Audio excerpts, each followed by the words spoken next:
Hello everyone, and welcome to another episode of the Wise Decision Maker Show, where we help you make the wisest and most profitable decisions.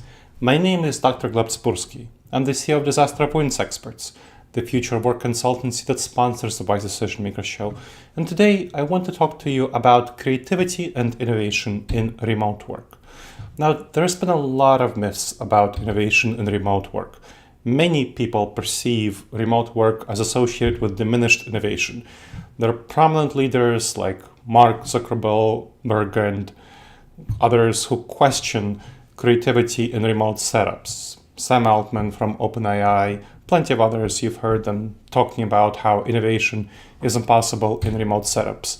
And so conventional wisdom really favors traditional offices for innovation, whether in tech-heavy sectors or non-tech-heavy sectors, in office work.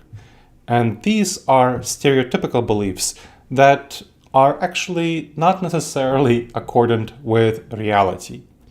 Let's talk about the research. There was a prominent study published in Nature by Oxford and University of Pittsburgh researchers. And Nature, as you may know, is one of the two most prominent scientific journals. The other one is Science.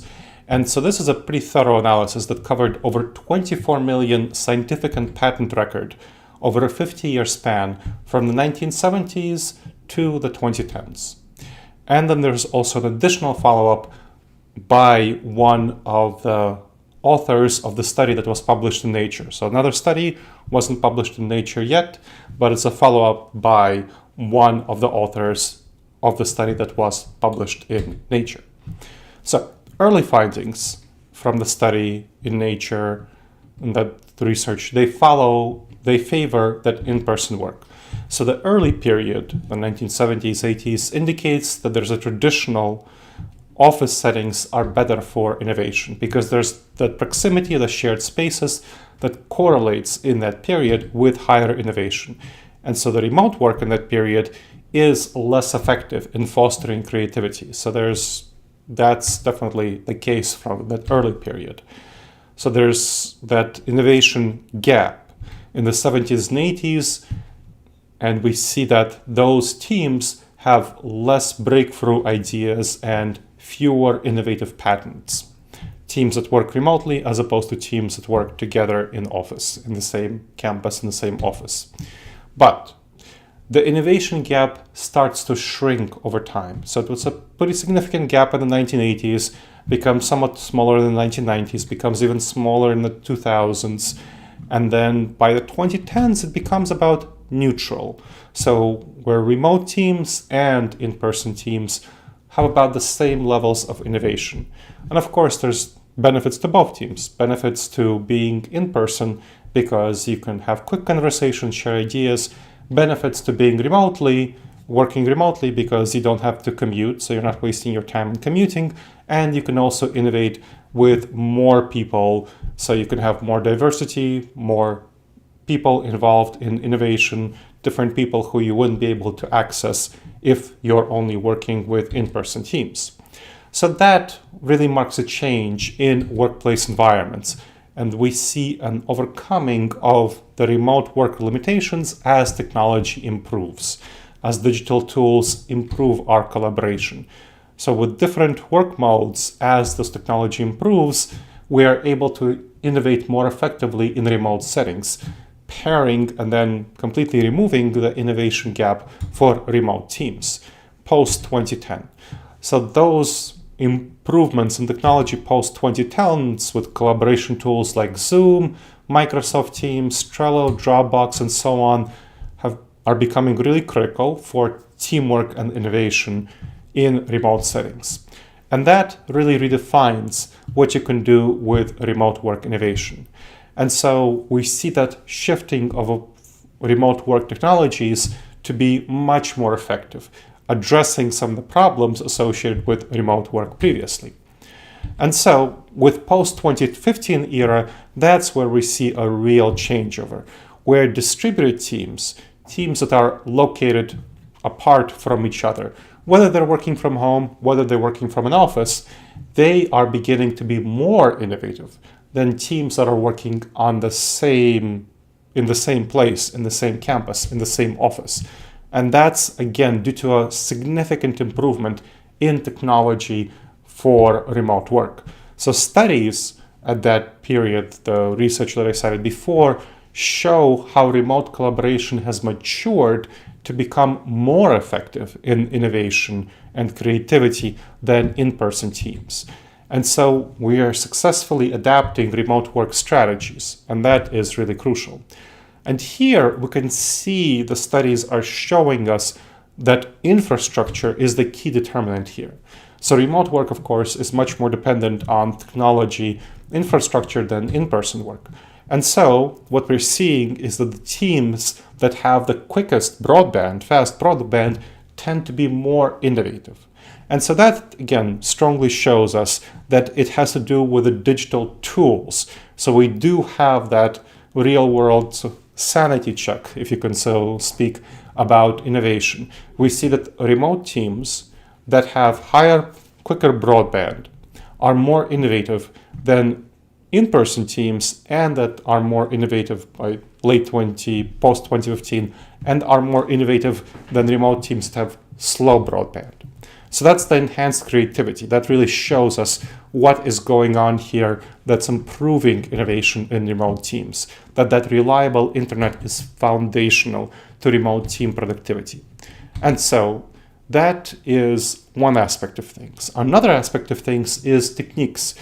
Over time, people have learned how to work together better in remote settings using these new tools that we developed. So these new methods, it's not only the quickness of the tools and the broadband, it's the new methods for innovation. That is really crucial, that new methods have been developed to innovate in remote settings, like virtual asynchronous brainstorming, which I've talked about in other videos. Let's talk about collaboration right now. So how do teams innovate? One of the crucial things for innovation is trust, is relationship building. And something that people have been previously doing in person is water cooler conversations, where you build up trust and you have those casual conversations that can lead to something more. So one thing that you can do in virtual settings is what's called a virtual water cooler. So that is helping address team bonding. So team bonding that creates trust that then facilitates innovation. So you have a virtual water cooler, which you can have in Slack, Teams, Trello, or Asana. You want a tool that has chat or comment capabilities.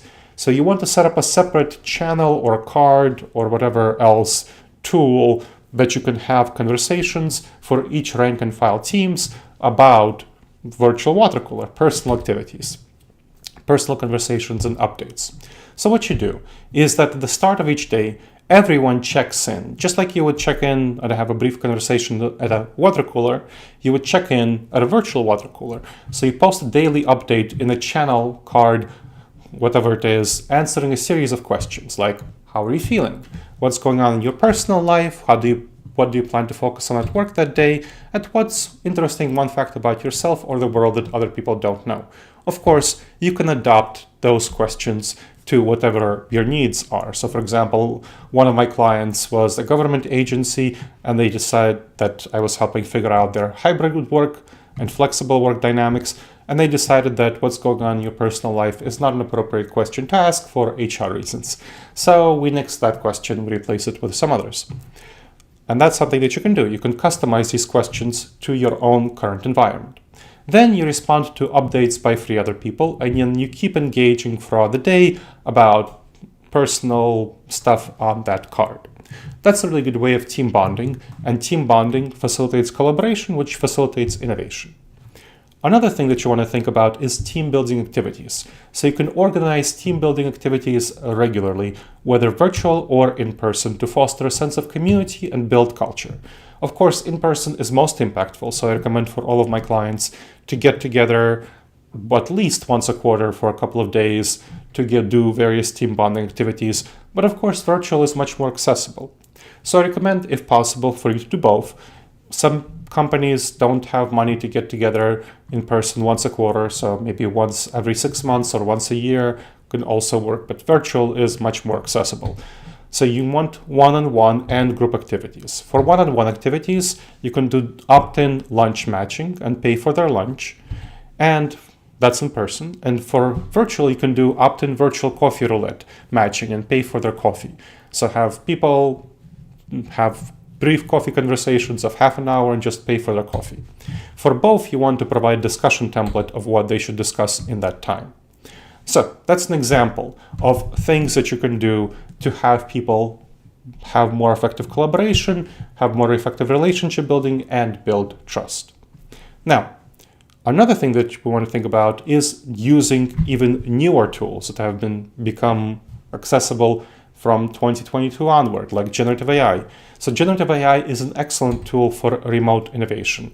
So I'm working with clients to integrate generative AI into creative workflows, like tools like ChatGPT 4.0 and Claude from Anthropic, Microsoft Copilot, Bing from Google, and so on. So Google Gemini now, so it used to be Bing, now it's Google Gemini. All of these tools are really helpful for innovation. So what you want to do with generative AI is use it as an individual. So you don't have to even work with your team for brainstorming. First, you want to think about how do you have a dynamic and innovative creative process. It could help you introduce new perspectives and analytical insights. It can help you refine and visualize creative concepts. So this is especially helpful in a remote environment. You can, of course, do this in the office, but you can also do this from home.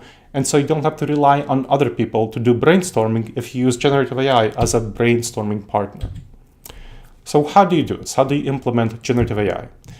So here's what you want to think about. You want to think about several steps. The first step is initial concept development. So that's one. So think about generative AI as a tool and whatever problem you're solving. So let's say you have a team of 6 people. You decide that you want to brainstorm about solving a problem or creating a new tool or a new process. Each individual person separately works with their generative AI tool. Ideally, you're going to have one that's an enterprise software trained on your company data, but if not, then not. So you want to first initial concept development. So you give it some prompts, and each individual person works with the generative AI to generate 10 initial ideas for solving a problem or creating a new process or a new feature or a new product.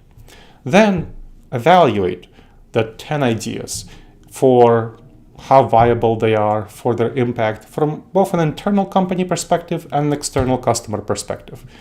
Then have a feedback loop for continuous improvement of ideas. Share your ideas with other team members. It's like, okay, here are my 10 ideas and here's the feedback that generative AI gave for them. Maybe you want to select the top 3 based on the feedback that generative AI gave, and then get feedback from your team members, and then feed that feedback into generative AI and see what it says. And so then you could have a continuous loop for improvement of ideas from team members. And of course, then you can start trying things out more in the real world and get more feedback.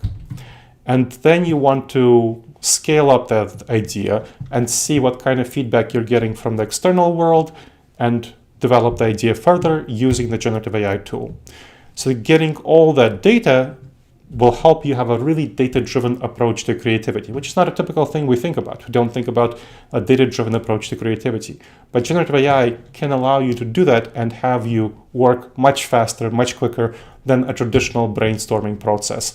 And so it will enhance the efficiency and quality of creative output. So a startup I was working with is one example. It faced some innovation hurdles during the remote work transition. So during the remote work transition, during the pandemic, it went from all in-person work to all remote work, and then it was deciding what to do. It was definitely higher efficiency and productivity, but it had, and pretty good collaboration, it had some issues with innovation. So what I worked with that startup was using generative AI as a tool for innovation. And it really helped improve its innovation when it was using this tool. It helped ensure that even people working remotely in their home, in their pajamas, were being quite a bit more innovative. So its innovation improved substantially from before its use of generative AI. That made the startup commit to not coming back to the office, and it let go of its lease and it focused on full-time remote work, just getting together once a quarter in flex work, flexible space, co-work space for in-person trust building. So the benefits were cost effectiveness of innovation in remote settings. Again, you can let go of your leased office space and your innovation is going to be more quick and more efficient and more effective. And it overcame those remote work challenges and helped improve its operations. So that is the future of remote work innovation. Remote work bolstered by technology is challenging traditional models if you are wise enough to let go of traditional models and adopt remote work informed new techniques with both digital tools and new ways of innovation that foster your collaboration and ensure that you can have good team building and good use of tools like generative AI for remote work innovation. So this data that we're seeing, the research, is supporting the superiority of remote work in fostering innovation. So many professionals are now favoring remote work for its innovation potential, even if many leaders aren't familiar with the actual techniques and tools necessary to make remote work truly innovative. So technology and infrastructure, both of them are crucial for success of remote work in innovation. And that's why we really need to reassess the capabilities of remote work for innovation for a new paradigm in the future to be truly successful in being innovative and creative. All right, everyone. I hope you've enjoyed this episode of the Wise Decision Maker Show. Please make sure to subscribe or already checked out the show and leave a review. It helps other people discover the show and helps us improve the show.